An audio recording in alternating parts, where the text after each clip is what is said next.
नमस्कार. सर्वप्रथम सर्वांना श्री स्वामी समर्थ. जय जय स्वामी समर्थ. तुम्हा सर्वांचे आपल्या स्वामी आई या स्वामीमय चॅनलमध्ये मनापासून स्वागत आहे. स्वामींच्या कृपेने नेहमीच तुमच्या आयुष्यात सुख, समाधान आणि आनंद असावा इतकीच मी आपल्या स्वामींच्या चरणी प्रार्थना करते. आणि आपल्या आजच्या या नवीन आणि सुंदर व्हिडिओला पुन्हा एकदा नव्याने सुरुवात करते. भक्तांनो, आपण वर्षभर ज्या दिवसाची आतुरतेने वाट पाहत असतो तो म्हणजे श्री स्वामी समर्थ महाराजांचा प्रकट दिन. महाराजांचा प्रकट दिन हा आपल्यासाठी दसरा आणि दिवाळीपेक्षाही मोठा असतो. या प्रकट दिनाला आपण प्रत्येक जण अक्कलकोट किंवा श्री स्वामी समर्थ मठात आवर्जून जात असतो. स्वामींना आपण या दिवशी भेटतो. स्वामींकडे आपण आपल्या इच्छा व्यक्त करतो आणि नवीन सेवांची सुरुवात करतो.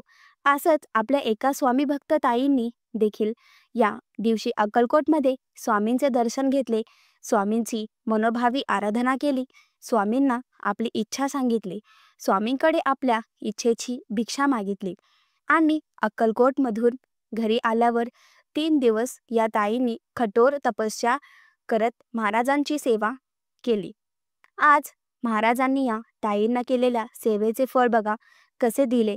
ताईंची असंख्य वर्षापासून असणारी अपूर्ण इच्छा स्वामींनी बघा कशी चमत्कार करून पूर्ण केली. आजचा हा अनुभव अत्यंत अद्भुत आहे. हम गया नहीं, जिंदा आहे या वाक्याची प्रचिती देणार आहे. भक्तांनो, ज्यांच्या ही इच्छा अपूर्ण आहेत आणि ज्यांनाही आपल्या इच्छा पूर्ण व्हाव्यात असं वाटतं, त्या प्रत्येकाने आपल्या आजच्या या व्हिडिओला लाईक करा. तसेच आजचा हा व्हिडिओ शेवटपर्यंत बघा. जे आपल्या चॅनलवरती नवीन असतील त्यांनी मात्र आपल्या चॅनलला सबस्क्राईब करा. तर सुरुवात करूयात आपण आजच्या नवीन आणि सुंदर अनुभवास. पुढील हा संपूर्ण अनुभव या ताईंच्याच शब्दात.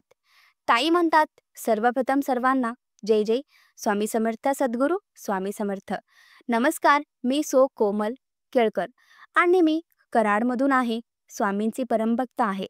खूप जुनी नाही, अलीकडेच स्वामी सेवेत आली आहे. मात्र स्वामींनी मला त्यांच्या खूप जवळ घेतलेला आहे. आत्ताच 31 मार्चला मी स्वामी समर्थ महाराजांचा प्रकट दिन हा दिवस सगळ्यांसाठी खूप मोठा.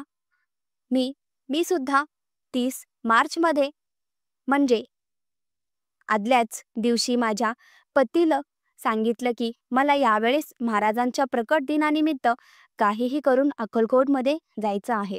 खरं तर पतीने आधी टाळाटाळ केली, मात्र खूप समजवल्यानंतर पतीने मला होकार दिला. मग आम्ही सगळीच अक्कलकोटला जायला निघालो. कारण आमच्या इथून अक्कलकोट तर फार काही लांब नव्हतं. मस्त सकाळी घरून निघालो. महाराजांच्या मंदिरामध्ये आम्ही दुपारपर्यंत व्यवस्थित पोचलो. तिथे गेल्यानंतर भक्तांची रांग होती. रांगेत उभी राहिलो. शेवटी आमचा नंबर आला आणि श्री स्वामी समर्थ महाराजांचे दर्शन झाले. लांबून का होईना पण महाराजांच्या समोर हात जोडले. महाराजांना डोळे भरून पाहिले. नकळत डोळ्यात पाणी आले आणि महाराजांना फक्त एकच सांगितले, महाराज तुम्ही म्हणतात ना हम गया नाही, जिंदा है. आज मला तुमच्या या वाक्याची प्रचिती द्या. असंख्य वर्षापासून माझी अपूर्ण असणारी नोकरीची इच्छा पूर्ण करा. खरं तर मी स्पर्धा परीक्षा देत होते. स्पर्धा परीक्षा देत असताना कुठेच माझं सिलेक्शन होत नव्हतं. खूप प्रयत्न केले होते, मात्र वारंवार ही इच्छा थोडक्यासाठी का होईना पण अपूर्ण राहत असे. आमच्या जमिनीची एक मोठी समस्या होती. आमच्या हक्काची असणारी जमीन माझ्या चुलत काका सासऱ्यांनी त्यांच्या नावावर केली होती. आता नेमकंच समृद्धी हवे त्याच ठिकाणावरून गेले होता आणि जी जागा देखील त्यामध्ये केली होती, नाव आमचं होतं पण कब्जा त्यांचा होता. येणारी रक्कम ही सगळी काही त्यांना मिळणार होती. त्यासाठी जवळपास 1.5 वर्ष आमची कोर्टात केस सुरू होती. निकाल कुठल्याही बाजूने लागत नव्हता. खूप प्रयत्न करत होते, मात्र फळ काही मिळत नव्हते. श्री स्वामी समर्थ महाराजांना त्यासाठी सुद्धा प्रार्थना केली. महाराजांना मनापासून सांगितले, महाराज निकाल द्या, कौल्य द्या, न्याय द्या. त्याचबरोबर माझ्या छोट्या भावाला TB सारखा मोठा आजार झाला होता. जवळपास 2.5 वर्ष भरपूर प्रयत्न करूनही त्याचा टीबीचा आजार काही केल्या कमीच होत नव्हतं. महाराजांना त्यासाठीही साकड घातलं. महाराज माझ्या भावाचा आजार कमी करा, माझ्या भावाला या आजारातून मुक्त करा. महाराजांचं जे वटवृक्ष मंदिर आहे, त्या वटवृक्ष मंदिरामध्ये जिथे वटवृक्षाची झाड आहे, मी बराच वेळा तिथे बसले. शांत होते, डोळ्यातून पाणी येत होते. त्या वटवृक्षाकडे बघत असताना कुठेतरी श्री स्वामी समर्थ महाराज तिथे असल्याचेच मला जाणवले. असंच वटवृक्षाकडे बघत असताना अचानक त्या वृक्षाचं एक छोटंसं पान गळून माझ्या डोक्यावर पडली.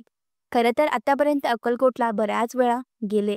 तेथे असंख्य भक्त होते, मात्र त्या वटवृक्षाचं पान कोणालाही मिळणे शक्य नव्हते. तुम्हाला सगळ्यांना हे माहितीच असेल. अगदी मला स्वप्नातही वाटले नव्हते ते झाड माझ्या डोक्यावर पडेल. अलगद ते पान मी बाजूला केले. पाहून खूप आनंद झाला. स्वामींनी हा चमत्कार दिलेला आहे.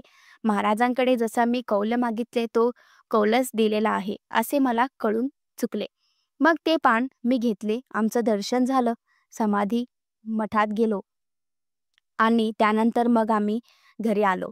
घरी येत असताना महाराजांच्या समोर मी एक संकल्प केला होता की महाराज, सलग 3 दिवस मी तुमची 21 स्वामी सारामूर्त एक मांडी पारायणे करेल. मी घरी आले आणि दुसऱ्याच दिवशी म्हणजे 1 तारखेला गुढीपाडव्यापासून मी सुरुवात केली. बरोबर मी सकाळी सर्व काम आवरून सेवेला बसले. मला 3 दिवसात 21 पारायणे म्हणजे पहिल्याच दिवसात 7, दुसऱ्या दिवसात 7 आणि तिसऱ्या दिवसात 7 अशी 7 पारायणे करायची होती.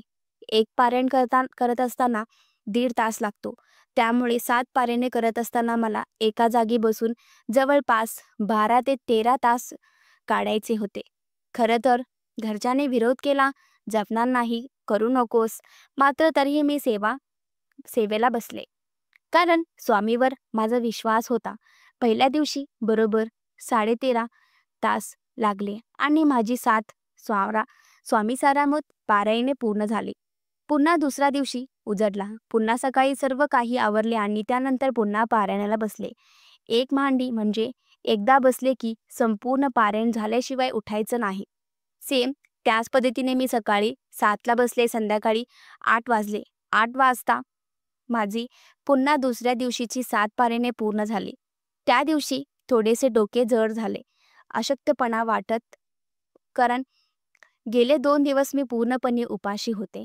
पण मला महाराजांची प्रचिती हवी होती. मला महाराजांकडून माझी इच्छा पूर्ण करून घ्यायची होती. त्यामुळे मी सुद्धा हट्ट केला. मग तिसऱ्या दिवशी देखील मी सेम ही 7 पारायणे 13 तास पूर्ण केली आणि जसं स्वामींच्या समोर संकल्प केलेला त्याच पद्धतीने मी माझे संकल्प पूर्ण केला. मात्र 3 दिवसानंतरही काहीच चमत्कार घडला नाही. मन थोडेसे नाराज झाले, मात्र तरीही स्वामींवरती विश्वास होता.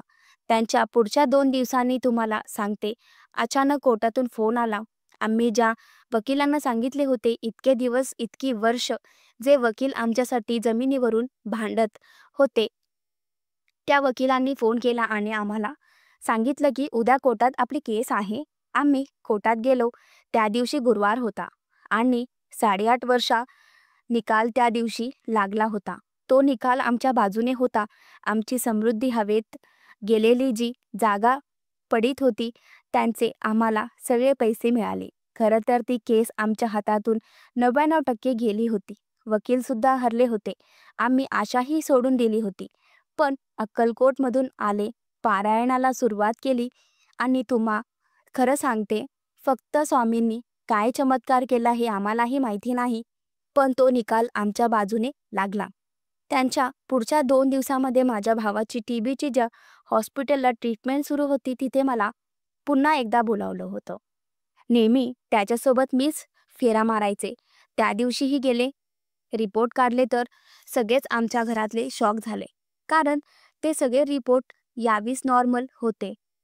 गेले 2.5 वर्ष इतके प्रयत्न करूनही त्यांचे रिपोर्ट जे नॉर्मल येत नव्हते, अचानक असे काय घडले की त्याचे रिपोर्ट टीबीचे नॉर्मल आले आणि डॉक्टरने सांगितले की त्यांची टीबी त्यांच्या नॉर्मल रिपोर्टने पुन्हा एकदा स्वामींच्या अस्तित्वाची प्रचिती झाली. हम गया नाही, जिंदा है या वाक्याची माझ्या संपूर्ण कुटुंबाला प्रचिती मिळाली. त्यानंतर मी ज्या स्पर्धा परीक्षा देत होते त्यामध्ये नुकतेच महापालिकेमध्ये क्लर्क पदासाठी एक्झाम दिली होती आणि मिळाला तिथे माझे सिलेक्शन झाले. म्हणजे इतकी वर्ष मी जो अभ्यास करत होते तो कुठेच कामास येत नव्हता. इतकी वर्ष मी जो मेहनत करत होती त्याचं फळच मिळत नव्हतं. पण जसे अक्कलकोटला जाऊ लागले आणि माझे सगळे प्रश्न स्वामींनी सोडवायला लावले. आज नोकरी मिळाली, माझ्या भावाचा आजारमुक्त झाला आणि जागेचा निकाल आमच्या बाजूने लागला. खरंच ही फक्त आणि फक्त स्वामी कृपा आहे. आत्ताच काही दिवसापूर्वी माझ्या आयुष्यात घडलेली ही सर्वात मोठी स्वामी लीला आहे. आज धन्यवाद व्यक्त करत आहे आम्ही स्वामी भक्त या ताईंचे आणि या चॅनलचे, कारण त्यांच्यामुळे आज हा माझा अनुभव मला तुम्हा सर्वांना सांगता आलं. खरंच स्वामी आहेत, फक्त स्वामीच आहेत आणि स्वामी आहेत म्हणून आज आपण आहोत. श्री स्वामी समर्थ भक्तांनो, खरंच अद्भुत अनुभव, अंगावर रोमांच उभे करणारा अनुभव तुम्हाला कसा वाटला कमेंट करा आणि असेच पुढचे व्हिडिओ पाहण्यासाठी चॅनलला सबस्क्राईब करा. श्री स्वामी समर्थ. जय जय स्वामी समर्थ.